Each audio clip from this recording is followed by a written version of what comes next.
우리의 죄짐을 다 지시고 십자가에 하나님의 공의 앞에 그 죄값을 다 갚으신 구주 예수 그리스도, 3일 만에 부활하신 이 예수님을 우리의 구주로 믿습니다. 오늘 범죄와 징벌이라는 제목으로 하나님의 말씀을 전합니다. 우리는 지금 다윗의 파렴치한 범죄의 장면을 지나고 있습니다. 충성스러운 신하의 아내를 빼앗고 그 충직한 부하를 살인 교사하고 아무 죄도 짓지 않은 것처럼 덤덤하게 있던 이 다윗에게 하나님의 선지자 나단이 찾아와서 책망을 했고, 이어지는 다윗의 회개와 그가 이제 앞으로 남은 생애 동안 겪게 될 징벌의 세월들을 우리는 보고 있습니다. 이 성경에 가히 충격적인 신실했던 다윗의 추락과 또 이것을 통해 하나님이 우리를 교훈하시는 것을 마주하면서 이 본문에 들어가기 앞서서 우리는 한 3가지 정도를 생각해야 합니다. 첫째, 오늘 제목처럼 여러분은 범죄를 피하고 싶습니까? 징벌을 피하고 싶습니까? 많은 사람들이 징벌과 환난과 저주와 재앙과 문제들을 피하기 위해서 속죄의 주님께로 나아옵니다. 그들이 죄 사함의 은총과 하나님께 자비를 경험한 이후 그들은 다시금 그들이 맛있어하는 죄악으로 달려갑니다.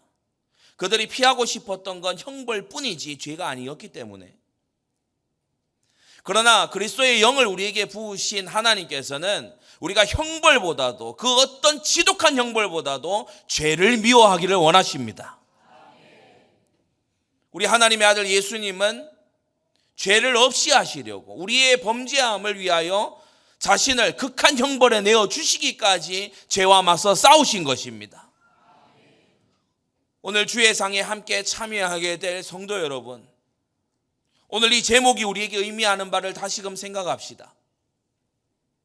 우리는 징벌이 끔찍하고 징계가 너무나 싫고 징계를 피하고만 싶다는 생각은 가득할지 모르나, 여러분은 징계의 절반만큼이라도 죄를 미워하고 그 죄가 가져오는 하나님의 영광을 실추시키는 것과 이웃에게 해를 끼치는 것, 여러분의 양심을 마비시키는 그 악독한 죄를 미워해 본 일이 있습니까?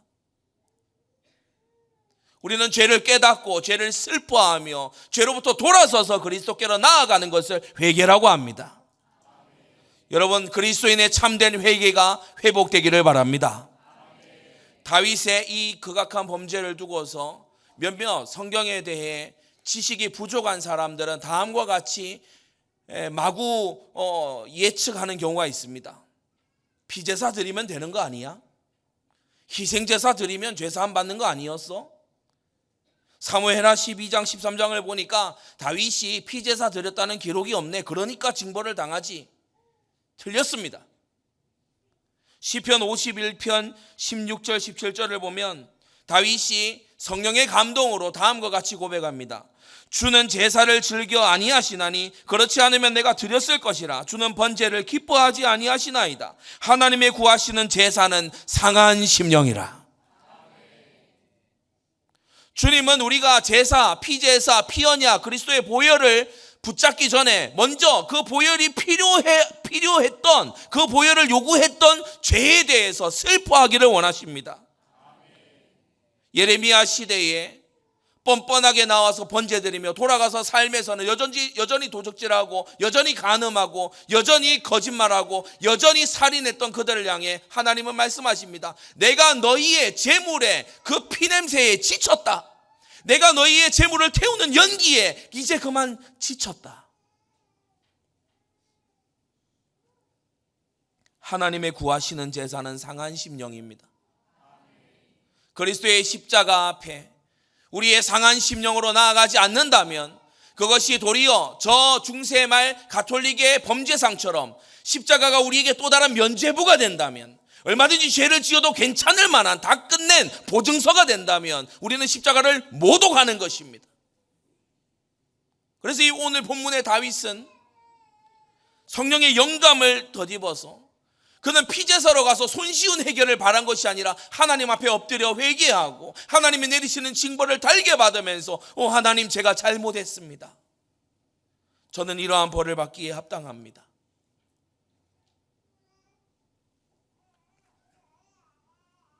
성도 여러분, 우리는 또 하나를 생각해야 됩니다.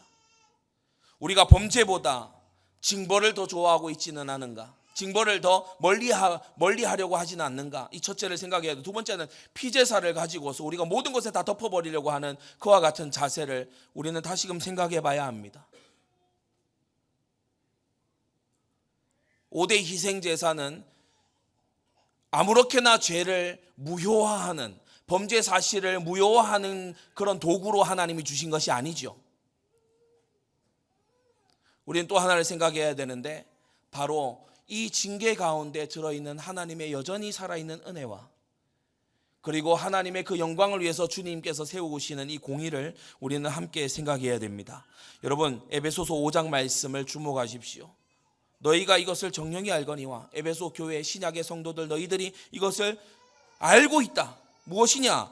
음행하는 자나 더러운 자나 탐하는 자, 곧 우상 숭배자는 다 그리스도와 하나님 나라에서 기업을 얻지 못한다. 무슨 말입니까? 하나님 나라에 거할 땅이 없다는 겁니다. 하나님 나라에 입주가 안 된다는 겁니다. 기업이 없다는 말은 그 말입니다. 하나님 나라에 거할 땅이 없다는 것입니다. 여러분, 오늘날 우리 이 한국 교회와 복음주의 진영 내에 얼마나 많은 무법주의가 판칩니까? 율법 무용론 말이에요. 사람들이 율법 무용론을 가지고 있는 확고한 증거가 무엇인지 아십니까? 율법을 안 배워요. 여러분, 율법 무용론으로 가는 첫 번째는 뭔지 아십니까? 율법에 대한 무관심입니다. 내가 저희를 위하여 율법을 만가지로 기록하였으나 저희가 무익한 것으로, 상관없는 것으로 여기는구나. 여러분, 하나님은 우리에게 이 전생애 동안 하나님은 단 한 권의 책을 주시면서 내가 너희를 온전케, 하나님의 사람으로 온전케 하고 모든 선한 일을 행하게 온전케 하는 데에는 이 성경이면 충분하다고 말씀하십니다. 때때로 신앙연차가 오래된 분에게 십계명이 무엇이냐고 물어봤을 때 쉬 대답하지 못하는 걸 봅니다. 주님께서 요약해서 단 10개만을 주셨는데도요. 여러분, 양심에 손을 얹고 생각해 보십시오. 여러분이 회사에 들어가기 위해서 시험 공부를 한다면, 여러분이 승진하기 위해서 무언가를 외워야 한다면, 여러분이 여러분의 자녀의 공부를 도와주기 위해서 무언가 문제를 풀어야 된다면 단 10개밖에 안 되는 걸 그렇게 외우지 못하겠습니까? 우리는 하나님의 말씀을 가볍게 여기고 있는 것입니다. 우리는 하나님의 말씀을 하나님의 말씀으로 여기고 있지 않은 것입니다. 그래서 오늘 본문에 나온 다윗을 향한 이 책망, 우리가 읽었던 첫 번째 구절, 네가 여호와의 말씀을 업신여기고, 이 말씀은 저와 여러분들을 꾸짖는 말씀입니다. 여러분, 오늘 이 말씀을 통해 다윗이 그 가난한 자의 양을 빼앗았던 부자의 그 일화를 남의 얘기 듣듯이 들은 것처럼 여러분 그렇게 듣지 마십시오. 다윗의 이 범죄를 남의 얘기 듣듯이 여러분 듣지 마십시오. 하나님의 말씀을 업신여기고, 하나님의 말씀을 시간이 지나고 연차가 지나감에도 하나님의 말씀이 여전히 무지하고 여전히 깊이가 더해지지 않고 있다면 우리는 하나님의 말씀을 업신여기고 있는 것입니다.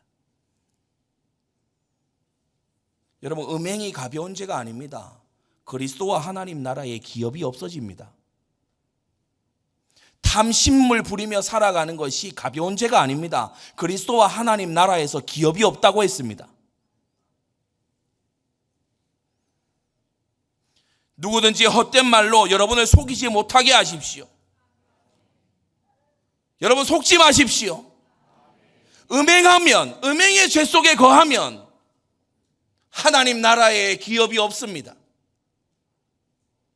그리스도께서 우리를 죄에서 구원하시려고 십자가를 지신 것이지, 죄에 계속 머물러도 좋게 하시려고 십자가 지신 게 아니라는 사실을 우리는 삶으로 우리는 증거해야 되는 것입니다. 하나님의 진노가 불순종의 아들들에게 임한다고 했습니다. 이런 불순종의 아들들과 함께 참여하는 자가 되지 말라고 했습니다.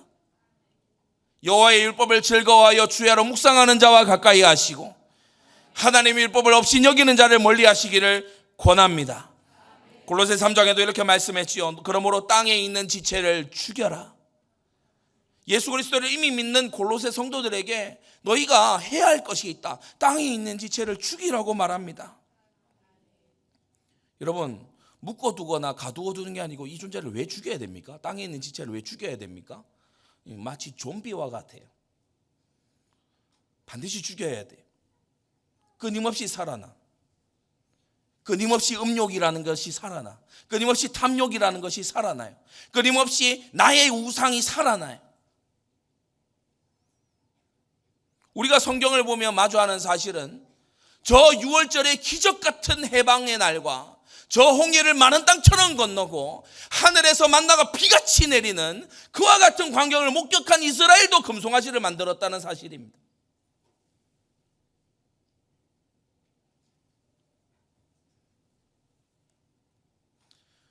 우리는 주 앞에 흠이 없는 헌신으로, 흠이 없는 헌금의 생활로 증거합니다. 우리가 돈을 숭배하지 않는다고.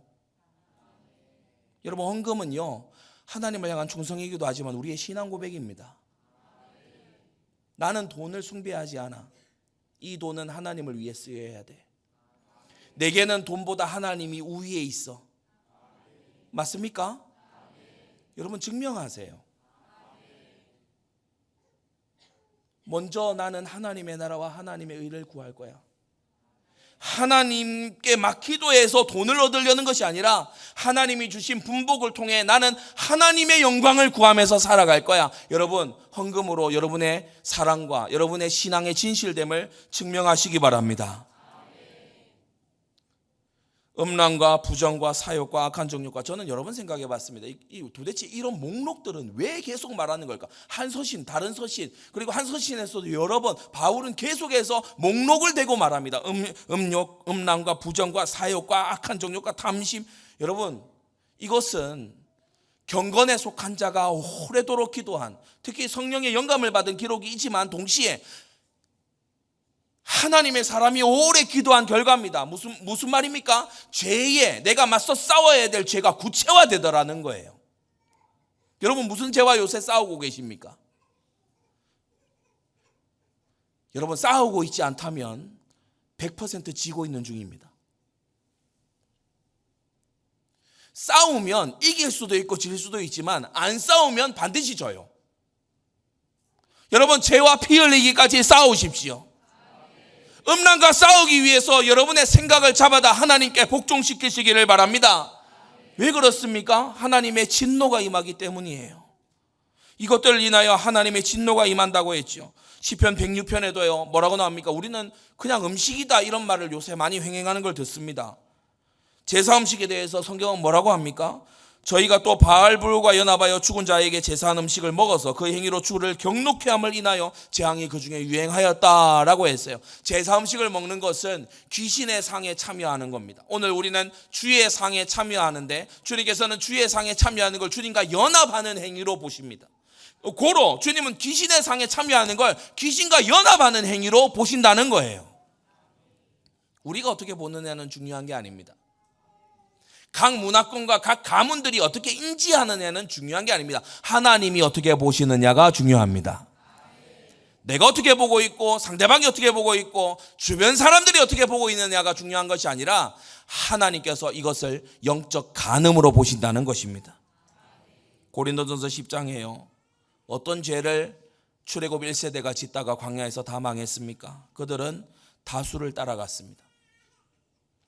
10명 정탐꾼이 돌아와서 하나님의 젖과 꿀이 흐르는, 하나님은 젖과 꿀이 흐르는 땅이라고 하신 그 땅을 악평하고 자신에게 주신 사명제를 악평하고 하나님께서 자신에게 응답과 축복으로 주신 것을 악평하고 불평하고 그렇게 하는 10명의 정탐꾼들, 그들은 들어갈지 안 들어갈지를 결정할 권한이 없었던 각 지파의 정탐꾼이요 두령들일 뿐인데 하나님이 이미 지도하고 이미 주신 그것을 반역하면서 10명의 정탐꾼이 못 들어간다라고 했을 때 이스라엘 대다수가 선동당한 것입니다. 그들은 밤새 울었습니다. 여러분, 어떤 울음은 저주받을 울음입니다. 여러분은 불평의 울음, 분노의 울음, 여러분은 탐심을 이기지 못하여 하는 그러한 울분에 속한 마귀적인 울음이 아니라 여러분 죄를 애통히 여기는 경건한 울음이 있기를 바랍니다. 그들은 악을 즐겼어요. 하나님의 율법을 즐거워한 것이 아니고 악을 즐겼단 말입니다. 우상을 숭배했어요. 그 광야에서 물도 없다, 먹을 것도 없다는 그곳에서 어떻게 막 금 송아지를 만들 정도로 그렇게 우상에 열광했습니다. 그리고 그들은 간음했습니다.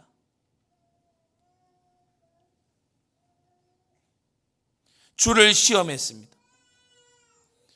노뱀을 드셨을 때 바라봐라. 그 노뱀을 바라봐라 했을 때 그게 무슨 대수냐? 주를 시험했어요. 주를 업신여기고 시험한 것입니다. 주를 원망하다가 멸망당했으니 이런 일이 말세를 만난 우리의 거울이라고 하셨어요. 여러분 이 말씀을 들여다보면서 나를 발견하세요.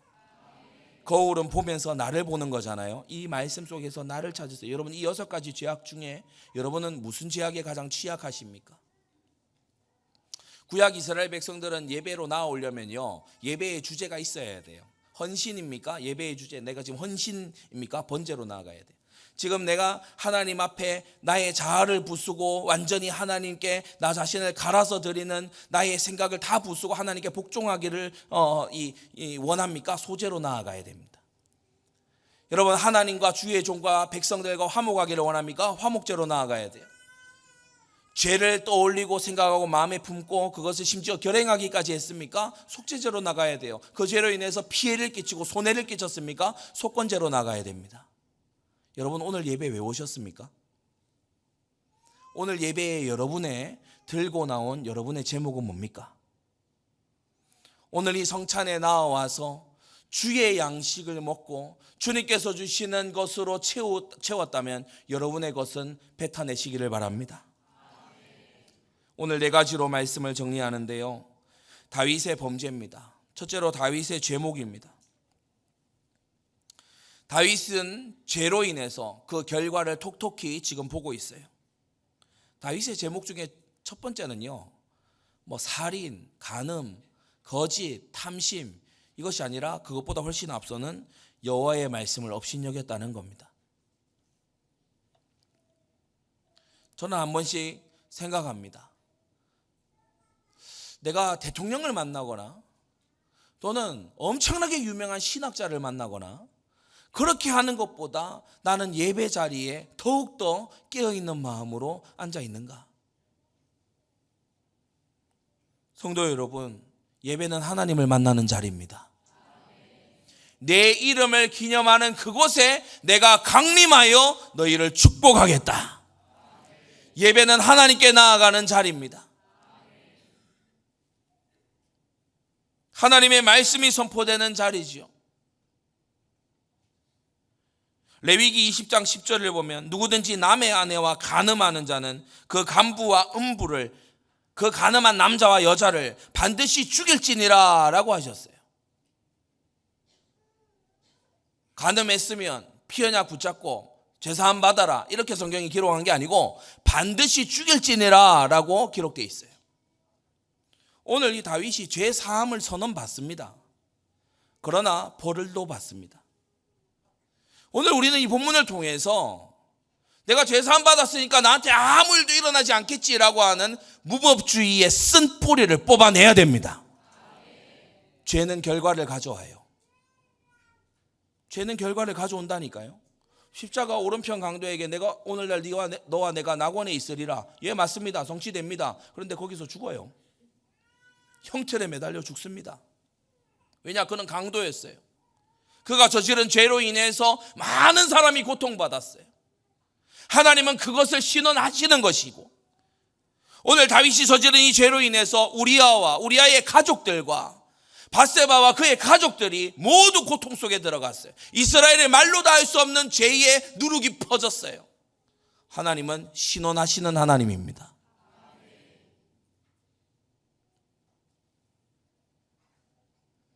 이따가 하나님의 사랑이 이 안에 또 어떻게 베풀어지는지 우리가 함께 볼 것인데요.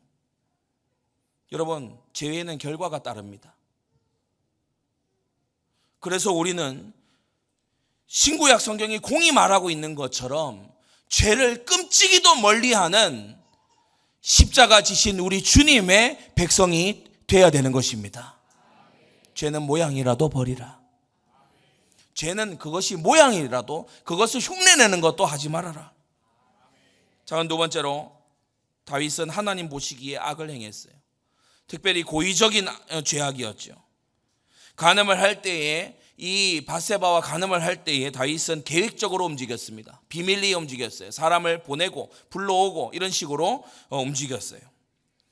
그리고 임신 사실을 숨기려고 우리아를 불러서 괴계를 쓰는 것을 볼 수 있습니다. 세 번 괴계를 썼죠. 집에 보내서 이 우리아의 아이인 것처럼 위장하려다가 실패했고, 그 다음에 내가 내일은 너를 전장으로 다시 보낼 건데 오늘은 여기 머물러라, 자유를 주면서 그러면서 다시금 아내를 찾아가게끔 그렇게 유도했고, 세 번째는 술을 진탕 먹여서 판단력이 흐려지게 해서 이 다시금 아내와 동침하게끔 이 세 가지 술수를 쓰는 걸 하나님이 알고 계셨다는 것입니다. 여러분, 우리 하나님은 모르시는 바가 없습니다. 아니 계시는 곳이 없습니다. 못 들으시는 것이 없습니다. 내가 새벽 날개를 치며 바다 끝에 가서 거할지라도 거기서도 주의 오른손이 나를 붙드시리이다.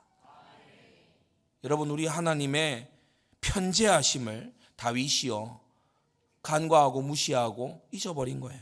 세 번째, 우리아를 살해했어요. 충직한 부하 우리아를 죽이라는 편지를 그의 손에 들려서, 그러니까 양심이 완전히 마비된 상태로 우리아를 죽이라는 편지를 우리아의 손에 들려서 요압에게 붙인 겁니다. 살인 교사를 한 거지요. 다윗이 직접 창을 던지거나 칼을 쓴 것이 아닙니다. 사울처럼 직접 한 것이 아니라 더 교활하게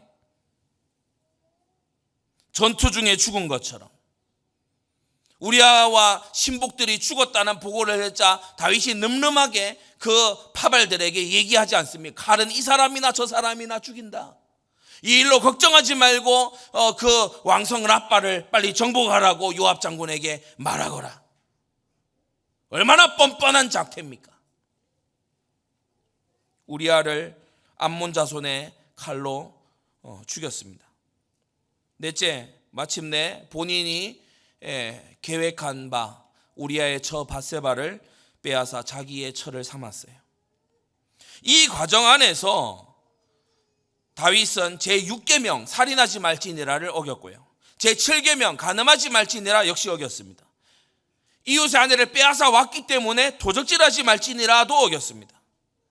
우리아에게 별일 아닌 것처럼 집으로 가서 동침해라 이렇게 유도했기 때문에 거짓 증언하지 말지니라도 어겼습니다. 이웃의 집을, 아내를 탐내지 말지니라, 이것 역시도 어긴 것입니다. 그는 십계명의 후반부에 나오는 모든 죄악들을 다 어겼는데 하나님은 그 원인을 어디에 두고 계신다고요? 1번, 하나님을 업신여긴, 하나님의 말씀을 업신여긴 데서 하나님은 원인을 찾고 계세요. 성도 여러분, 첫 계명이 무너지면 나머지가 따라서 다 무너집니다. 하나님을 경외하십시오. 하나님을 경외하고 그 말씀을 듣고 순종하는 것이, 순종이 제사보다 낫고 듣는 것이 수양의 기름보다 낫다. 여러분, 순종이 참 지혜입니다. 하나님 말씀 순종이요 인생을 최고로 사는 비밀인 것입니다. 불순종은 뭡니까? 불행을 가져옵니다. 불순종은 반드시 대가를 치르게 됩니다. 우리는 하나님의 말씀이 천지를 창조하신 하나님의 말씀인 것을 오늘도 되새겨야 됩니다. 그 두 번째, 하나님이 선지자 나단을 통해서 징벌을 예고하시죠.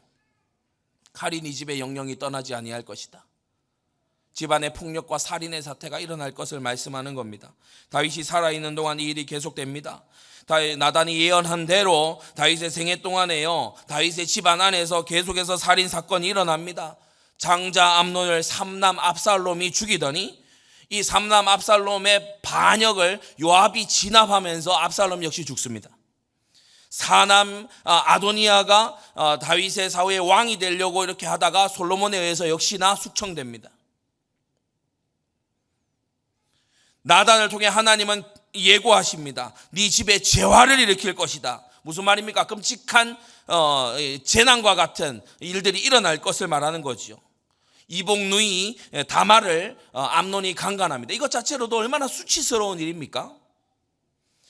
아들 압살롬이 아버지에게 반역합니다. 이런 재화들이 일어나는 거예요.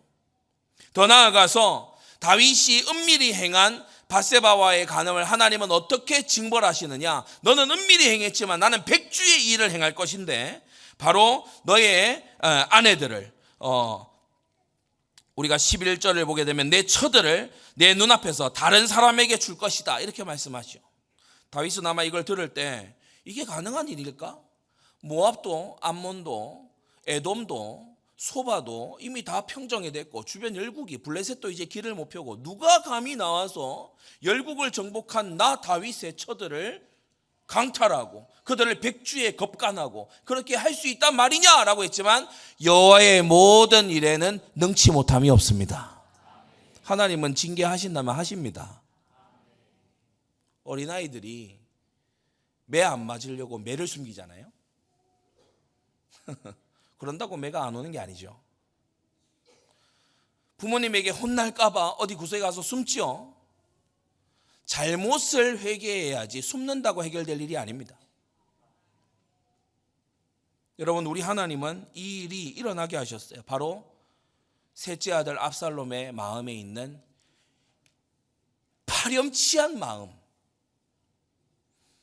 아버지의 아내들을 범할 수 있는 그런 인면수심의 그 마음을 주님께서 풀어두신 거예요. 압살롬에게 죄악을 범하라고 종용하신 게 아니고 그냥 압살롬의 마음에 있는 더럽고 추악한 끔찍한 죄악이 마음껏 설쳐되도록 손을 놓으신 거예요. 압살롬이 이 짓을 합니다. 압살롬이 이 짓을 자랑스럽게 합니다. 보수하시고 신원하시는 하나님이에요. 여러분, 만일 다윗이 충직한 신하도 죽이고 그 아내도 빼앗았는데 하나님이 다윗, 나를 위해 성전 건축을 하려고 한 다윗, 사명품은 이 다윗, 내가 다 눈 감아 줄게. 그러면요, 하나님은 공의가 없는 겁니다.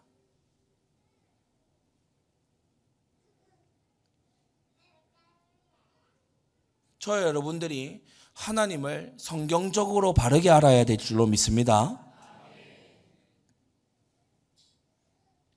하나님께서 이스라엘의 대표적인 중직자 다윗 왕을 엄히 징계하시는데 그가 은밀히 행했던 일을 공개적으로 징계하시는 거예요. 왜 그렇습니까? 그의 직분의 무게 때문에 그렇습니다.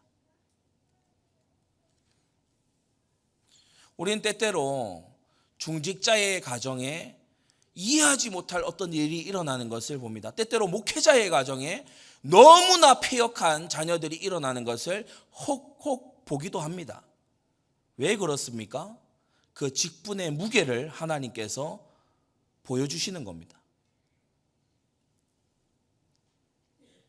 구약시대 이스라엘의 족장들의 제물이 달랐고 대제사장의 제물이 온 이스라엘의 죄에 대한 제물과 같았음을 기억하십시오. 신약을 사는 성도 여러분, 사도 베드로에 의하면 저와 여러분들이 왕같은 제사장들입니다. 우리가 타락하면 민족이 저주받아요. 우리가 죄로 기울어지면 지역이 망해요. 저와 여러분들이 하나님 앞에 범죄하면 나라가 망한다는 것입니다.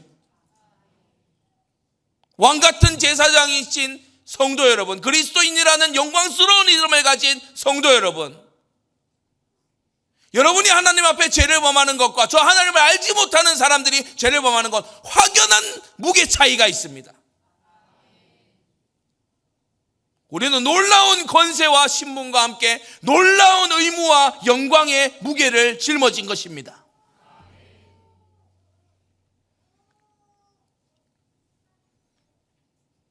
이스라엘을 거룩하게 하시려는, 이스라엘 가운데 의를 세우시려는 이 하나님이 계시니 얼마나 다행입니까? 이미 죽고 없지만 우리아의 억울함을 풀어주시는 신원하시는 하나님이 살아계시니 얼마나 다행입니까? 저는 너무나 세상의 악함에 당하고 억울함에 눈물 짓는 사람에게 말합니다. 하나님이 살아계신다고. 하나님께서 갚으실 것이라고. 저는 예전에 너무 마음 아픈 그것을 한번 본 적이 있습니다. 나이지리아의 보코하람이라고 있죠. 이슬람 극단주의 테러 단체에게 부모를 다 잃은 그런 그 아이가 이런 말을 했다고 하지요. 크리스찬 아이가 이 말을 했다고 하지 않습니까? 하나님께 이를 거야. 하나님한테 이를 거야. 여러분, 우리 하나님은 신원하시는 하나님입니다. 죄로 일으킨 그 막중한 피해와 하나님의 영광을 훼손한 일에 대해서 하나님은 침묵하시지 않습니다.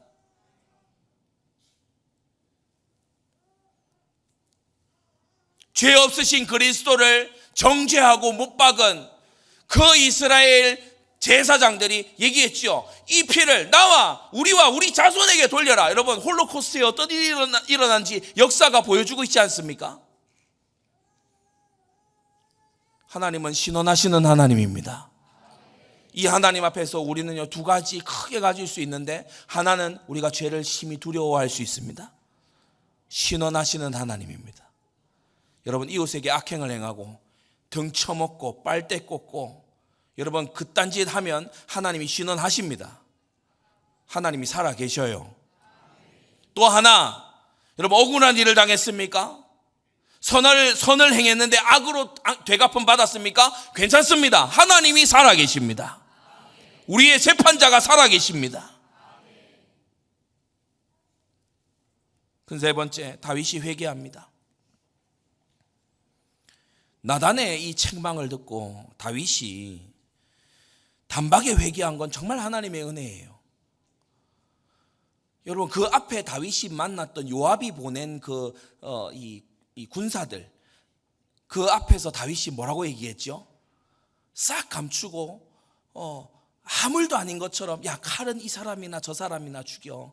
이 일로 인해서 상심하지 말라 그러고 요압 장군에게 가서 라빠성을 더 공격해서 성을 취하라고, 이 일로 걱정하지 말라고 요압 장군에게 가서 전에, 마치 자기가 우리아를 죽이라는 편지 보낸 일 없는 것처럼 그렇게 뻔뻔하게 연기하고 있었지 않습니까? 그런데 나단의 책망 앞에 다윗이 다시 한번 그럴 수 있잖아요.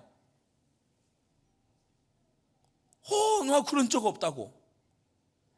아니, 죽은 신하의 아내가 홀로 외톨이로 있어서 그래서 내가 데려온 거라고. 아이가 개월수를 보니 일찍 태어난 거라고. 둘러대기 편합니다. 다윗이 급히 했어요. 내밀 수 있는 오리발이 많아요. 나단 앞에서도 뻔뻔하게 능청스럽게 얘기할 수 있는 다윗입니다. 이미 그렇게 해본 이력이 있고. 그런데 이 나단의 책망 앞에 다윗이 변명하거나 다른 말로 돌려대거나 감추거나 한 것이 아니라 단 한마디로 내가 여호와께 죄를 범하였노라. 여러분, 이것이 하나님의 부어주시는 은혜입니다. 언약 안에 있는 자에 대한 하나님의 베푸시는 은혜입니다. 회개할 마음을 주시는 거 있죠. 성도 여러분, 저 여러분들에게 이 은혜가 살아있기를 원합니다. 명백하고 솔직하며 변명 한마디 없는 회개였어요. 즉시 회개했어요. 여러분, 즉시에다가 표시를 해두십시오. 여러분, 회개도 빨리 해야 되고 서원 갚는 것도 빨리 해야 됩니다. 서둘러 해야 됩니다. 하나님은 왜 우리의 인생에 시간과 연한을 두셨습니까? 하나님을 향한 마음이 신속함으로 표현되기 때문입니다. 가족에게 언제 복음 전해야 되지요? 지금. 서둘러, 속히. 왜냐? 너희가 내일 일을 알지 못하는도다. 다윗은 즉시 회개했어요. 지금은 하나님의 시간이고 나중은 마귀의 시간입니다. 진심이 연결된 진정한 회개를 즉시 했습니다. 시편 51편에도 이 고백하고 있죠. 내가 주의 목전에 악을 행하여 싸우니. 나단이 대답합니다. 여호와께서 당신의 죄를 사하셨다. 죄를 사하신다는 하나님의 말씀도 간단 명료합니다. 원래 마음이 서로 충만하면 말이 적은 법이에요. 왜 많은 말이 필요 없다 이런 관계 있잖아요. 하나님과 다윗의 관계가 그래요. 다윗이 진심을 담아 내가 여호와께 범죄했습니다. 나단도 다윗을 잘 압니다. 예전 사무엘하 7장에서 여호와의 언약궤는 이 들판에 거한다. 이 한마디 다윗이 하니까 나단이 무릇 왕의 마음에 있는 바를 행하소서, 바로 이렇게 대답 나옵니다. 잘합니다.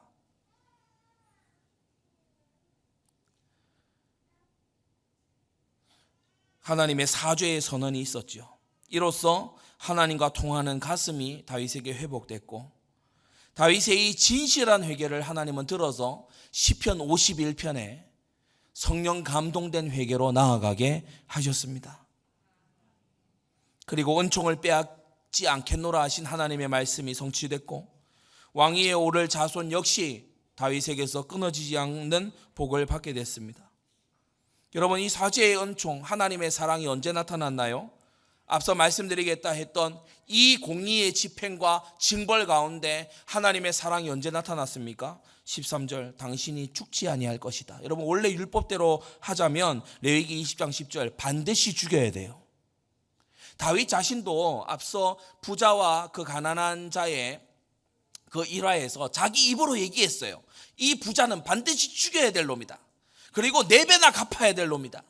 그렇게 얘기했어요. 그 부자가 바로 당신입니다. 나단이 책망하고 자기가 자기에게 사형 선고를 내렸어요. 이스라엘의 재판자인 다윗이 말이에요.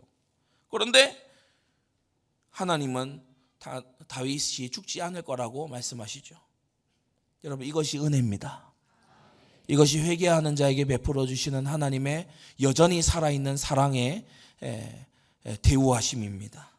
주님은 긍휼을 베푸사 사형을 면해 주셨어요. 율법으로 따지면 죽어야 되는데 죽음을 면해 주셨어요. 신약을 살아가는 우리 성도들의 모습과 같지 않습니까?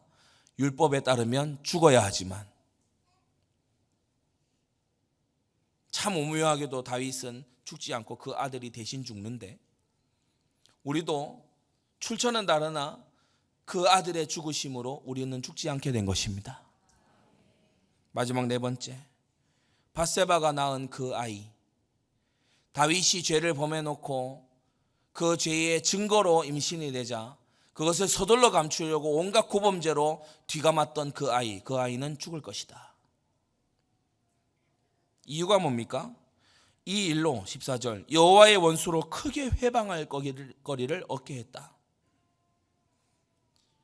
다시 한번 말씀드립니다. 신정국가의 중직자 이 왕이, 다윗이 저지른 죄는 하나님의 영광을 손상시켰어요. 하나님의 백성들의 기강을 어지럽힌 것과 동시에 하나님을 대적하는 저 블레셋이나 모압이나 암몬, 또 저 에돔이나 소바와 저 먼 원방에 있는 시리아나 이 원방에 있는 자들에게 크게 회방하고 비방할 거리를 제공했어요. 다윗이 하나님의 기름 부음 받은 자라면서 뭐 저래 라고 하는 그러한 대우를 받게 됐어요. 여러분은 하나님의 영광을 위해 세상에 나가서 손해보십시오. 여러분은 하나님의 영광을 위해 세상에 나가서 봐야 하는 손해를 보십시오. 여러분은 하나님의 영광을 위해 세상에 나가서 봐야 할 손해를 보십시오. 여러분은 하나님의 영광을 위해 세상에서 손해봐야 될 일에 손해를 보십시오. 죄 짓지 마시고, 불신자가 하는 짓 똑같이 하지 마시고 하나님의 영광을 생각하라, 이 말입니다. 교회 장로라는 이름 붙이고 세상에 가서 사기치고 등쳐먹고 빨대 꽂는 이딴 짓 하지 말고, 그리스도인이라는 이름을 가지고서 세상에 가서 온갖 음란과 타락과 거짓을 즐기는 이런 짓 하지 말고 하나님의 영광을 생각하라는 것입니다. 다윗이 범죄하고도 아무 벌 받지 않고 지나간다면 다윗이 믿는 하나님께 큰 회방이 돌아갈 거예요. 야, 그렇게 거룩하다 그러더니 바알하고 똑같네? 바알 신전에서 막 음행하고 그러면 바알이 도리어 재물 갖다 주고 그러잖아. 여호와나 바알이나 똑같네. 기독교 신자들 말이에요. 교회 다니고 말은 번지르르게 잘하면서 어떤 경우 되니까 완전히 이기적이더라. 우리가 같이 있어 보니까 말이지 완전히 이상하게 사람 뒤통수 치고 막 그러더란 말이지. 여러분 이런 소리 안 나오게 하십시오.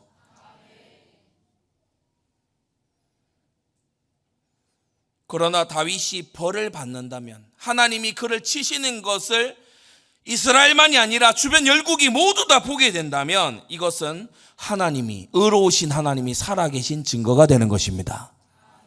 참 놀라운 일은요, 엘리멜렉 가문이 자신에게 주어진 사명지를 이탈해서 모압 땅 가서 완전히 망하는 걸 보고 룻이 회심을 해요. 하나님 살아계시는구나. 많은 사람들은 하나님의 사랑을 보고 사람이 회심하겠지라고 생각하지만, 하나님은 교회사의 많은 부분에서 하나님의 공의를 보이심으로써 하나님은 회심자를 이끌어내십니다. 그 대표적인 증거, 1, 2차 세계대전의 그 전쟁상에서 가장 많은 회심자가 나와요. 한 미군의 장군이 그런 말을 했다죠. 전쟁의 참호 속에서 무신론자는 없다. 하나님을 찾게 되고 그 추악함 속에서 공의를 이루시는 하나님을 만나게 된다.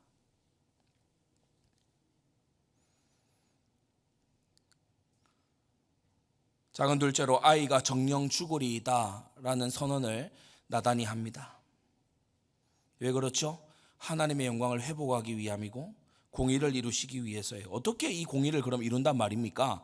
죄의 열매인 이 아이의 죽음으로 다윗의 원수, 여호와의 원수들은 하나님을 비방하고 회방할 소지가 사라지게 된 거예요. 만일 그리스도인이, 죄사함을 입버릇처럼 말하는 그리스도인이 마구 죄를 짓고도 여전히 뻔뻔하게 잘 살고 아무 일도 일어나지 않고 아무 하나님의 통치도 벌어지지 않는다면 사람들은 하나님에 대해 의구심을 가질 겁니다. 그러나 너무나 다행이게도 하나님은 당신의 백성을 다스리고 계십니다.